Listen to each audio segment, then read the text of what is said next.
Sign over 51% of Bennett Industries to us, or we'll destroy everything Marcus built. My mother-in-law's voice was ice-cold through my lawyer's speakerphone, just 6 weeks after I buried my husband. I stared at the legal documents spread across my kitchen table, my hands shaking so badly I could barely hold the papers that claimed I had manipulated their son and stolen his legacy. The question wasn't whether they'd actually sue their own daughter-in-law. The summons in my hand made that horrifyingly clear, but whether a judge would actually believe I deserved to lose the company my husband and I built from absolutely nothing. Marcus Bennett and I met in community college, two broke kids working multiple jobs and sharing dollar menu dinners while dreaming of something bigger. He was studying business administration while working overnight shifts at a warehouse. I was juggling marketing classes with waitressing at a diner where the cook sometimes let me take home leftovers so I could actually eat. We didn't come from money, we came from bills piling up and parents who loved us but couldn't help financially. His parents, Gerald and Patricia Whitmore, owned a modest accounting firm that barely kept them comfortable. They made it abundantly clear they expected Marcus to join their practice, take over eventually, and live the sensible, stable life they'd mapped out for him. But Marcus had different dreams.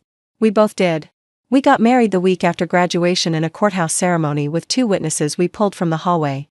No fancy wedding, no honeymoon, we put every dollar we had into launching Bennett Industries, a logistics and supply chain consulting firm we ran from our 1-bedroom apartment. Those first 3 years were brutal. 80-hour weeks. Ramen noodles for dinner. Maxing out credit cards to cover payroll.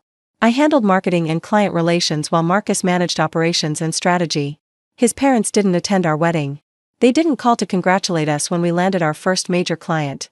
They sent a Christmas card every year with a brief, impersonal note, always ending with the same passive-aggressive line, "We hope you reconsider more practical career choices." We didn't reconsider. We worked harder. By year 5, we had 12 employees and contracts with 3 Fortune 500 companies. By year 8, we'd expanded to 2 offices and 73 employees. By year 10, Bennett Industries was generating $18 million in annual revenue, and Marcus and I finally bought our dream house, paid off our debts, and could breathe without constantly calculating whether we could afford groceries. We did it ourselves. Every grueling, exhausting, terrifying step of it. Then, 14 months ago, Marcus collapsed during a routine morning jog.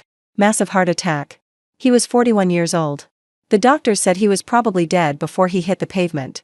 The funeral was a blur of disbelief and agony. Gerald and Patricia showed up, both dressed impeccably in black, their faces arranged in appropriate expressions of grief. Patricia hugged me stiffly and whispered, "We'll help you through this, dear. You won't have to manage everything alone." At the time, drowning in shock and sorrow, I thought she meant emotional support. I nodded numbly, barely hearing her. I should have paid closer attention. 3 weeks after we buried Marcus, Gerald called and asked to meet about business matters. I assumed he wanted to discuss Marcus's estate or perhaps offer condolences in private. Instead, he and Patricia arrived at my house with their attorney, a sharp-eyed woman named Diane Rothman, who immediately started asking invasive questions about Bennett Industries' financial structure, ownership documents, and operational control. "We believe," Gerald said carefully, not meeting my eyes, "that given the circumstances and our relationship to Marcus, we should assume a significant ownership stake in the company. For stability purposes." I actually laughed. It was so absurd I thought he was joking. "Marcus left the company to me," I said slowly, thinking maybe they'd misunderstood something basic. "He and I built it together. I'm the sole owner now, per his will. There's nothing to discuss." Patricia's expression hardened. "You may have convinced Marcus to structure things that way, but morally and ethically, we deserve recognition. He was our son. That company exists because of our values, our upbringing, our family." "Your family?" The words came out sharper than I intended. "You didn't support us. You didn't help us build anything. You told Marcus he was making a mistake." Diane Rothman interrupted smoothly. "Mrs. Bennett, my clients believe that undue influence may have been exerted during the formation of Bennett Industries and in subsequent estate planning decisions.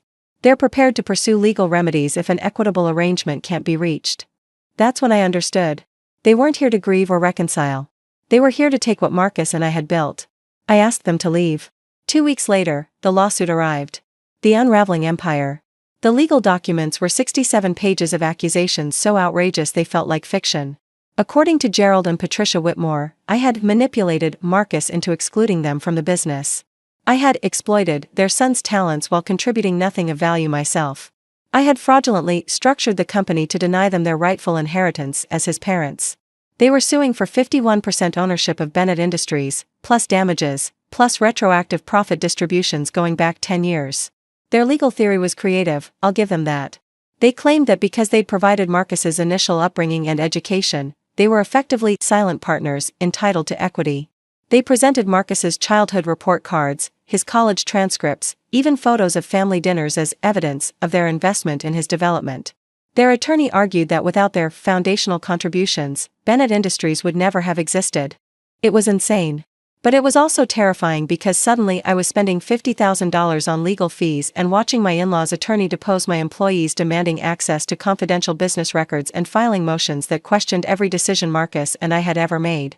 My attorney, Robert Chen, no relation to any previous cases, just an exceptional lawyer I'd found through desperate research, was initially dismissive. "This won't hold up," he assured me during our first meeting. "Parents don't have ownership claims to their adult children's businesses.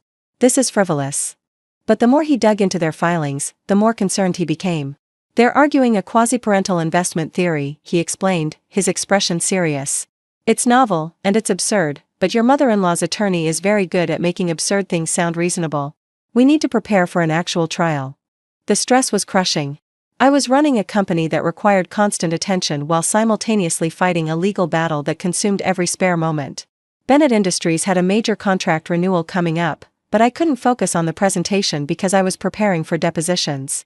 Our CFO asked about strategic planning for the next fiscal year, and I realized I hadn't thought past next week. Employees started whispering in hallways, wondering if the company was stable, whether their jobs were secure. I wasn't sleeping. I wasn't eating properly. I'd wake up at 3 in the morning with panic attacks. Imagining a judge actually siding with Gerald and Patricia, imagining myself forced out of the company Marcus and I had built with our own hands, our own sacrifices, our own relentless determination. The worst part was the betrayal. These weren't strangers or business rivals, these were people who should have grieved with me, supported me, honored Marcus's memory. Instead, they were trying to profit from his death. 2 months into the legal battle, Patricia called me directly. "This doesn't have to be adversarial," she said, her tone almost sweet. "We could settle this quietly. Give us 35% equity and a seat on the board, and we'll drop the lawsuit. You get to keep running things, we get appropriate recognition. Everyone wins." "No," I said. "Marcus wanted me to have this company. I'm not giving you anything." "Then we'll see you in court," she replied. "And Natalie, dear, you should know that we have resources you don't. We can drag this out for years. How long can Bennett Industries survive with this hanging over it?" She hung up before I could respond. The courtroom confrontation. The trial began on a cold Tuesday morning in October. The courtroom was smaller than I'd imagined, but the atmosphere was suffocating. Gerald and Patricia sat on the opposite side with their legal team, both of them dressed like they were attending a charity gala. Patricia wore pearls. Gerald had a pocket square. They looked like concerned, dignified parents who'd been wronged. I wore the same black suit I'd worn to Marcus's funeral. It felt appropriate. Judge Monica Hartwell presided, a woman in her early 60s with sharp eyes and a reputation for no-nonsense rulings. Robert had warned me she was brilliant but unpredictable.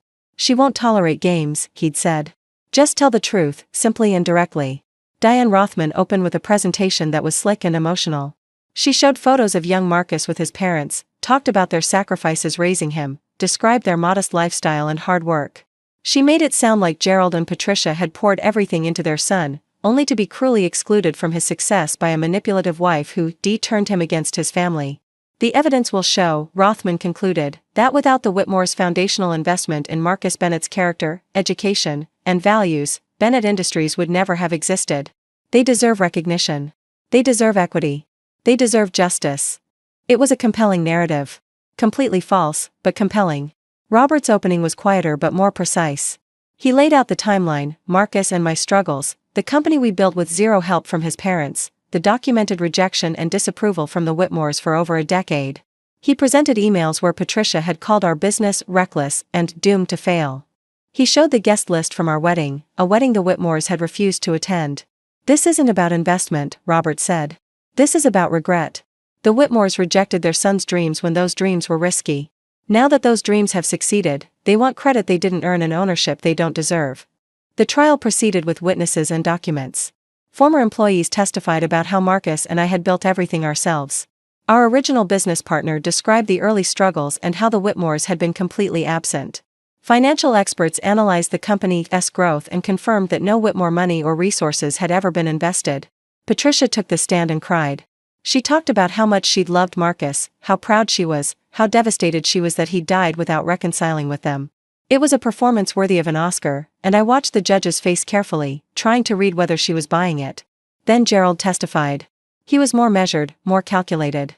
He talked about parental investment and foundational support in abstract terms, making it sound almost reasonable that they deserved equity. You raised your son, Robert said during cross-examination. That's what parents do. Are you arguing that every parent deserves ownership of their adult children's businesses? No, Gerald said carefully. But in extraordinary circumstances, where a child's success is directly attributable to parental guidance and support, some recognition seems appropriate.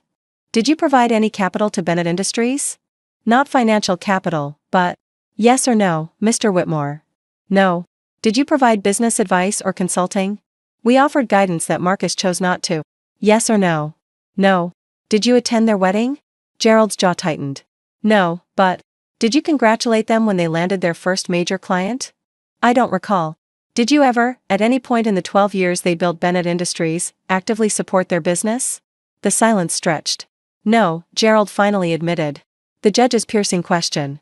It happened during Patricia's redirect examination, after Rothman had tried to rehabilitate her client's testimony. Patricia was explaining again how much she'd loved Marcus, how she'd only wanted what was best for him, how the estrangement had been so painful. Judge Hartwell held up one hand. The courtroom went completely silent. Mrs. Whitmore, the judge said, her voice cutting through the emotional testimony like a scalpel. I have one question, and I want you to answer it honestly. Patricia nodded, dabbing at her eyes with a tissue. If Marcus were alive today and asked you for a loan to expand his business, would you have given it to him? The question hung in the air. I watched Patricia's face cycle through confusion, calculation, and then panic. It was such a simple question, so direct, and it cut straight to the heart of everything. Patricia opened her mouth, closed it, looked at her attorney, who couldn't help her. We would have needed to discuss terms, she finally said. Consider the business model, the risk factors. That's a no, Judge Hartwell said flatly. You wouldn't have invested in your own son's company even now, when it's successful and established.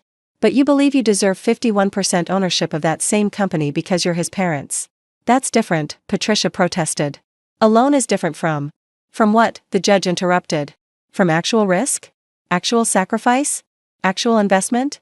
The courtroom was dead silent. Judge Hartwell turned to Gerald. Mr. Whitmore, same question.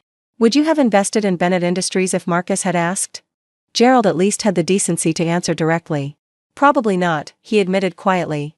The logistics sector is volatile, and we weren't comfortable with that level of risk.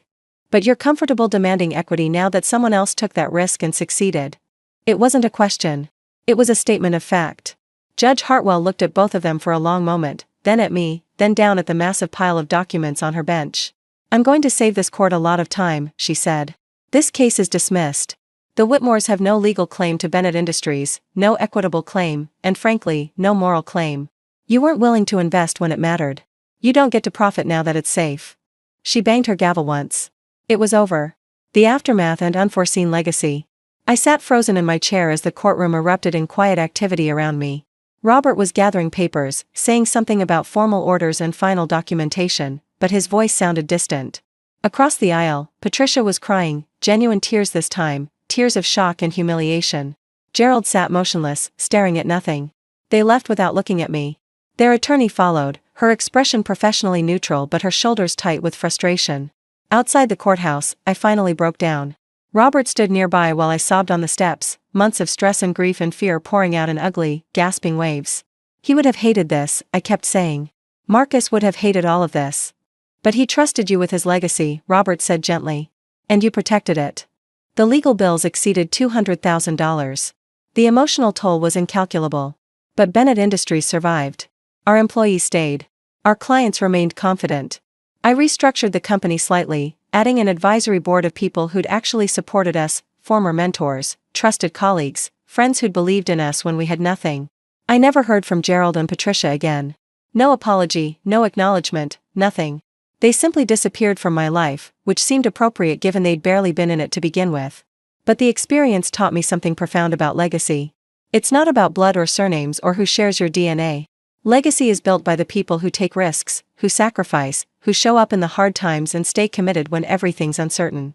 Marcus and I built Bennett Industries with our own hands, our own determination, our own refusal to give up when everyone told us we'd fail. That was our legacy. Ours.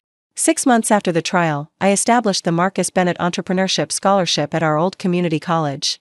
It provides full tuition, plus living stipends, plus startup capital for students who have big dreams but no financial safety net. Students who remind me of us, broke, determined, willing to work 80-hour weeks for a chance at something better. The first recipient was a young woman named Sophia who was studying supply chain management while working nights at a grocery store. When I handed her the acceptance letter, she cried the same way I'd cried on those courthouse steps. "This changes everything," she whispered. "I know," I said. "Someone believed in me once. Now I'm believing in you." That's legacy. Not a lawsuit or a court battle or entitled parents demanding what they didn't earn. Legacy is passing forward the opportunities you wish you'd had, supporting the dreams others are brave enough to chase, and protecting what you built so it can benefit people who actually need it. Bennett Industries continues to grow. We're on track to break $25 million in revenue this year. I still work too hard, still have moments where I walk past Marcus' empty office and feel the crushing weight of his absence. But I also have moments of pride, knowing we built something that matters, something that survives, something that's helping others achieve their own impossible dreams. And if you rereading this because you facing your own battle, family members who want credit they didn't earn, people who disappeared when you struggled but reappeared when you succeeded, anyone who claims they deserve your hard-won success, remember this. You don't owe anyone your legacy. Not your parents, not your relatives, not anyone who wasn't there when the outcome was uncertain and the risk was real. Protect what you built. Honor the people who actually helped you build it. And never, ever let guilt or obligation or family pressure convince you to hand over something you earned through your own blood, sweat, and sacrifice. The judge asked my in-laws one simple question that exposed everything: would you have invested when it mattered? Ask yourself the same question about anyone claiming they deserve a piece of your success. The answer will tell you everything you need to know.